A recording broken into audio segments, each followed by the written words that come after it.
Madam Chairperson, delegates, yes, good afternoon.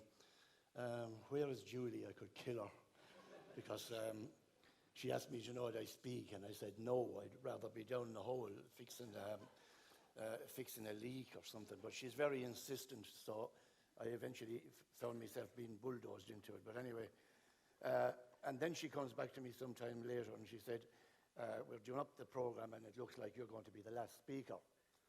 So, geez, I said, what am I going to do now? I had visions of people making those paper airplanes and firing them up at me, saying, come on, get on with it, we want to go home. But when I come here this morning, I see that Dr. John Gallagher is now the last speaker. So he did a brilliant presentation yesterday, I think himself and his team.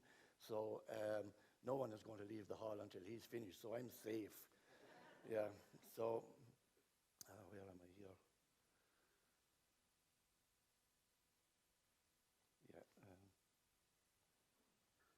Yeah, as you can see there, I'm Seamus Murphy and I'm chairman of the Kilkenny West Group Water Scheme. It's a cluster of 5 separate group water schemes that have come together to enable delivery of a better service to our members, to improve governance, I suppose is the best way of saying it.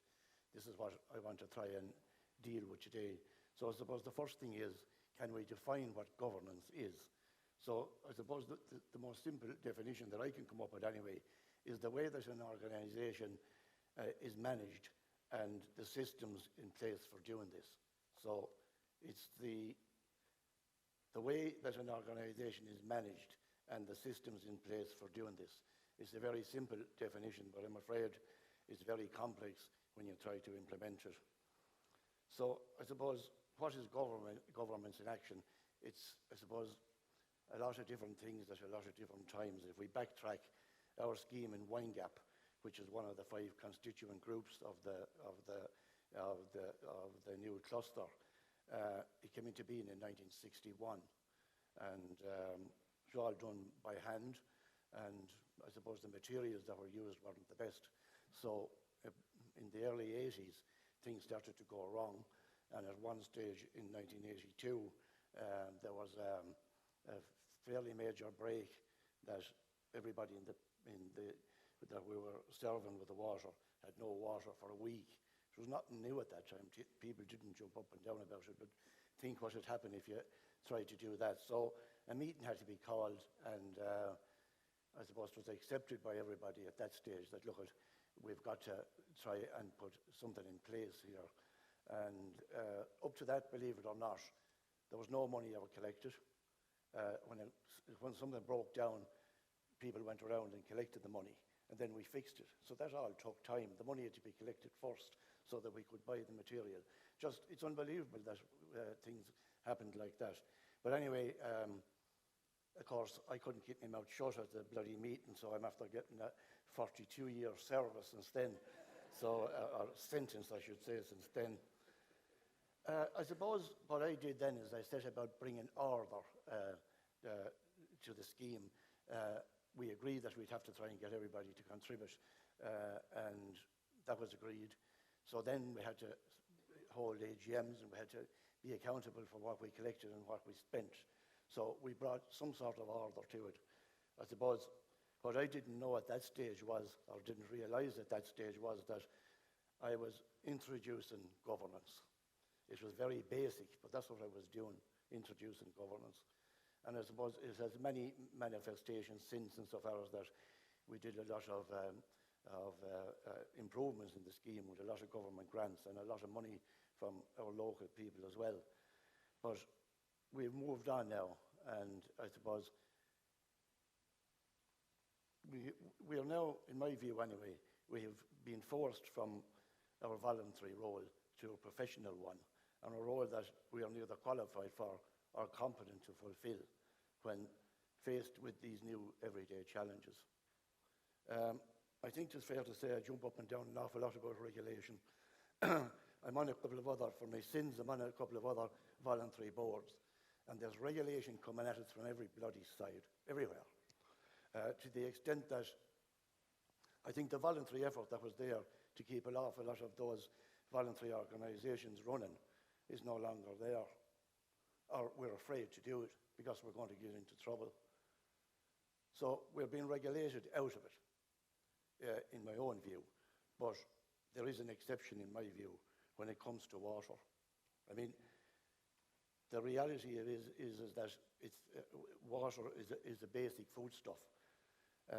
We use it every day. It keeps it in existence. And of course it's correct, in my view, that water is sourced and delivered to our customers and is subject to the most stringent oversight. So we're looking again back at governance. How do we do that? So, where am I now? Yeah. So the Kilkenny West Group Water Scheme Cooperative Society Limited has come into place. It's a rationalisation of 5 group schemes, together forming a new cooperative. So, and as I said earlier on, is to bring a better service to the members. Am I gone too far there? The 5 group schemes that we have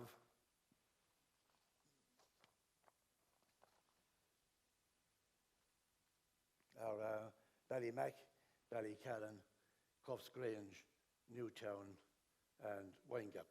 And we had already taken over a small scheme beside it called Meallamore, so we look at it as being incorporating Meallamore.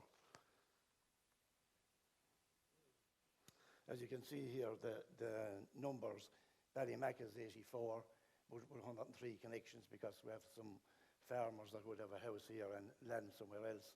Ballycallan with 128 members and 161 connections. Cuffsgrange with 61 and 66 connections. Newtown with 62 and 62 connections, and then Windgap with 75 and 82 connections. So all in all, it's just over 400 members that we have now, and about 500 connections. But I suppose the challenges that are facing us every day are, the operational obligations, the quality assurance and compliance with the Road Management Office, health and safety, insurance, training, recruitment, all of that sort of stuff. And of course the Charter of Rights and Responsibilities that has been adopted by, I presume, every group water scheme at this stage. But in terms of health and safety and the Charter of Rights, I mean, is it an everyday working, breathable document? Or is it one that we brought to our AGMs? Maybe we didn't even read it ourselves, got it cleared for the purposes of getting the subsidy and just left it there. I don't know. I think that happens in some of the places. Of course, it doesn't happen in Windgap, but anyway. But the reality of it is that we've got to look at the operational side of things. We've got to look at record keeping. It doesn't matter if we do it 100 times over. If we don't write it down, it's not done, unfortunately. That's the type of way, the things that we're gone to. Dr. John Gallagher yesterday, albeit in a different capacity, he spoke about water scarcity, water quality, contamination. All of these are big things. In terms of the operational obligations, are we doing right with chlorine? Are we doing right with the UV? Where are our sources? We know, for example, that the water quality in Ireland today is deteriorating instead of particularly our lakes and our rivers. However, you'd think you'd be safe enough when you had a borehole, as we had, and we were taking it from 300 feet under the ground. But about 10 years ago, in one of the samplings, and it's back to what Roisin was talking about earlier, the importance of sampling, we found, or the council found, that we had very high levels of nitrates. And it was from intensive farming. At that stage, the county engineer that we had at the time was a young chap, and he more or less lost the head, and we had huge water boil notices, and we were all under threat as to what we were to do. So we met the county manager at that stage and said to him, look, take it back, take it over. We don't want it anymore. But of course, the county manager didn't want that either. So he sourced money for us somewhere, and we now have a new borehole. And we're doing fairly regular raw water sampling from that. And I think Roisin has come back to me there recently and said, you know, if it was legal, you could drink that water. It's perfect coming out of the ground. So, you see, I suppose the point I'm trying to make is you can never assume that, you know, that your water is okay. And I totally subscribe to the fact that, you know, the testing needs to take place. The other thing then is water scarcity. I think one of the last speakers spoke about the last time we had a good summer was 2018, and maybe some of us are hoping that the next one will be after we die sometime, because what happened in 2018? Did we run out of water? And if we did, what have we done about it since? We didn't need to do anything because with bad summers and bad winters, but the reality of it is that we need to get to a situation that if we find there's a deficit, that deficit needs to be solved. And have we a policy in place for that? Have we a policy in place in terms of water scarcity? Do we have some company that will come on with a big water tanker and at least give people the water for domestic purposes at the very minimum? But we're going on to very strange ground, because an awful lot of our farmers now that are on our schemes are totally dependent on the water that we provide. Can we find ourselves in a situation where we might end up being sued? So we need to have something in place, or some backup policy. A lot of farmers had streams running through the land, didn't give a damn if they didn't have water for months on end. They'd use the stream, but that's no longer the case. So can we find ourselves in a situation where we can be, can get into a situation where we, you know, we have solicitors' letters coming to us. Next one is contamination. It can happen. We found that it can happen. E. coli, I think some other speaker this morning spoke about it, and how it can easily get into water in our pipes where we're not doing proper scouring. And again, the question that arises is, in terms of something happening, where are we in terms of that? Babies, older people with cancer and illnesses such as that, they get sick. It can be a life-threatening situation, or worse. You're looking at the possibility of an inquiry. So where are we if that happens? Is there an oversight on some of our behalves, or am I saying, oh no, that was my job, that was, you know, Paddy's job because he's the chairman, or Mary's job because she's the treasurer, or whatever else? The question is, was it negligence? If it was, you're in a little bit of bother. So we need to look at these things. This whole question can't be just shoved under the mat anymore. We need to be looking at those very serious questions. In particular, with regard to the contamination, do we have a plan in place? If we do need to issue a boil water notice, how quick can we get it out? Do we have telephone numbers for everybody? Do we have email numbers for everybody? Or do we have to go around individually to each house and do it? But how soon can we do it? Because it could be a life and death situation.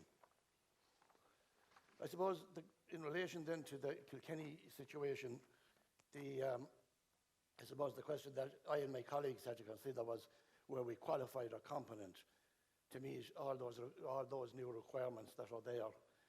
Of course, the other one that I should have mentioned is the fact that we're now looking at inspections being taken place of each of our schemes.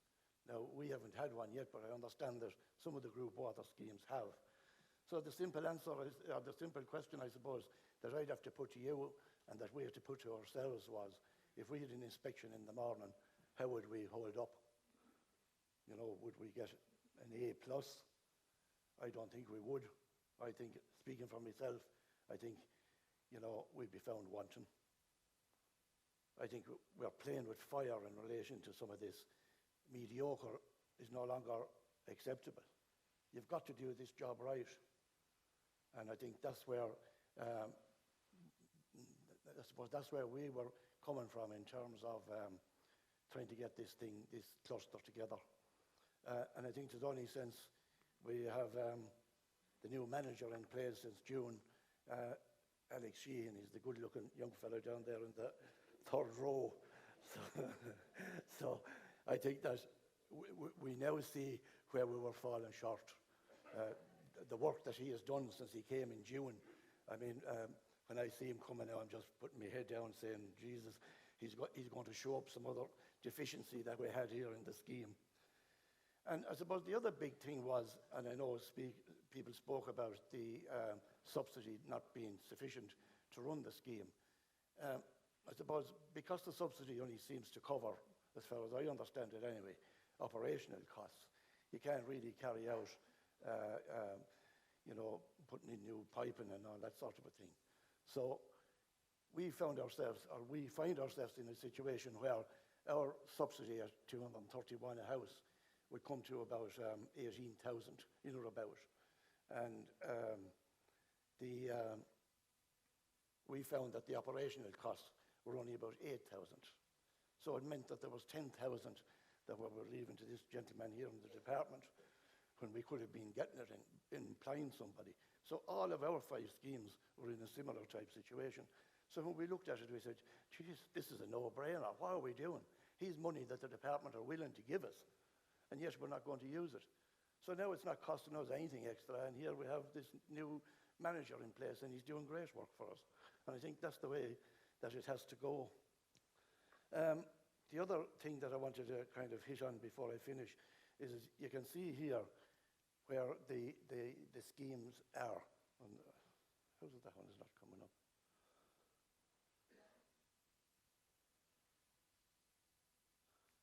Yeah, we have it here. So you can see where the 4 of them there fairly near, but the one down here under is the Windgap one. And that's about 18 kilometres away from the next nearest one. So anybody that thinks that you have to be a next door neighbour or that you have to have a pipework that's capable of joining up, you don't. This can be done, and we have proved that it can be done. It might require an extra bit of travelling, but we have maintained all our own reservoir,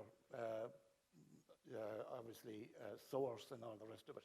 So it's important for people to go away with that one today, that can be done. Then I think we're talking about I think I might have covered some of that.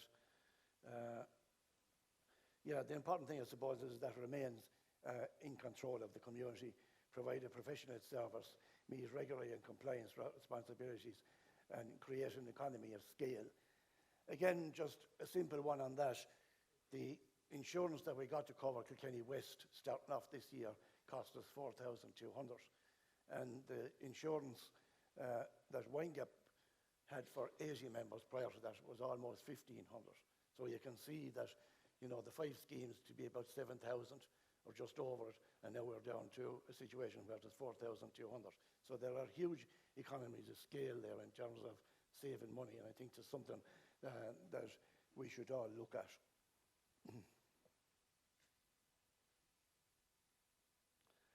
Again, I suppose I was getting a bit worried about this, I have to say, back, when some of those new regulations came out, thinking to myself that, you really can't teach an old dog new tricks, so I need to be getting out of here.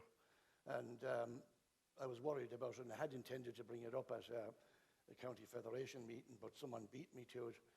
And I have to say that the federation were like a dog with a bone, to be honest about it, because as soon as they realised, God, we might have someone here that's interested in doing this, we'll get going. So, I mean, they went through hell to get us up and running.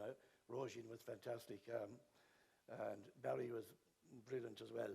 I know he was pulling his hair out at times, but I'm a bit worried now in case that maybe the contrariness that we put on him maybe forced him to jump ship, I'm not sure. So,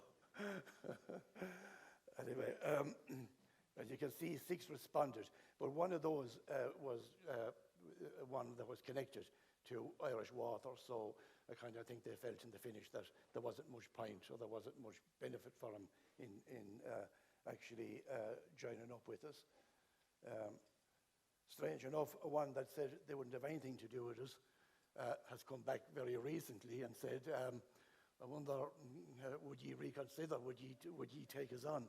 Which is a kind of halfway between where Windgap is and where the other ones are. So COVID intervened, but it took us about 4 years to get through this, but we got there. And again, as I said, we have these regulations now. We have Water Services Act, so they lay down very strict conditions for us, and we've just got to abide by them. We have no choice. I mean, there isn't much point in saying that I didn't know. As we all know, ignorance of the law is no defence. So we've got to be in a situation where we're complying with the regulations and the law. And quite frankly, I don't think that Windgap was in a position, and the other four don't think they were in a position either to be able to meet the total requirements. Like bad or mediocre is no longer acceptable, and that's the reality of it. There was concerns from loss of identity and control and so forth, but again, I think it was the fact was is that we had to have a huge number of meetings in terms of trying to persuade people that this was the right way to go. And I think the way that some of us had to do it, unfortunately, was to say, well, right, I won't be doing this into the future, so who down there is going to stand up and be counted and run it? And the silence was deafening. And I think that in that situation, there was no choice in the finish, only that we would do it. Again, farmers, we had a concern that without money coming in from the non-domestic suppliers, because most of our suppliers are well under the 160 cubes that's allowable in our schemes anyway. And we do charge for domestic water that goes over that. But I think we've only had to do that twice in the last 3 or 4 years. I'm only speaking for Windgap again now. I'm not sure about the other ones. But we don't want to frighten off the farmers either, because, as you know, we only get, for most of the cost to run the scheme, we only get 85% back through the subsidy. So we find ourselves in a situation where there's a shortfall, and that can only be filled by charging for the non-domestic water. So we don't want to have farmers running off and saying, "Oh, to hell with this, we can't afford this any longer," and sinking their own pumps. And it has happened in a couple of areas. Actually, then these bits are, 2 from each scheme then comprise the board, and we agreed costs and we agreed, accountants and so forth, etc. So we all voted in favour, and essentially we're up and running since the 1st of January. We have a new manager, as I said, he's down there, and so that's about the competitive process. That's how the manager was appointed. And then there's help and support. There are generous grants available towards both the operational and capital costs associated with any rationalisation, and we're working hard to do that. As one of the speakers this morning spoke about the Strand C subsidy, that there's money there, I think it's in about 100 quid over and above the 231 that's available. And like, we're coming towards the end of the first year now, so we're working hard to try and make sure that we use that, because like someone else said this morning, that if it isn't used, it is gone. So use it or lose it. So that's what we're trying to do. Again, as I said earlier on, our absolute acknowledgement and thanks for the help and support of the National Federation. They've supported us in every way. When we were beginning to flag and think this will never be done, I mean, they came in there and coaxed, as I suppose is the best word to use, in terms of getting on with it, and we got there in the finish. So Kilkenny County Council as well, we have an engineer in there at the moment who is very, very helpful in terms of the support that we got. And I suppose the very last thing then is that, like, I've only a few minutes here, so you only get to hit on, you know, some of the major stuff. And like to give a proper presentation, I suppose you're talking about at least an hour. But I suppose if there is anybody else out there that are interested in setting it up, like if we can be of any help to you, we can talk to you about it. We're always available. So thanks very much.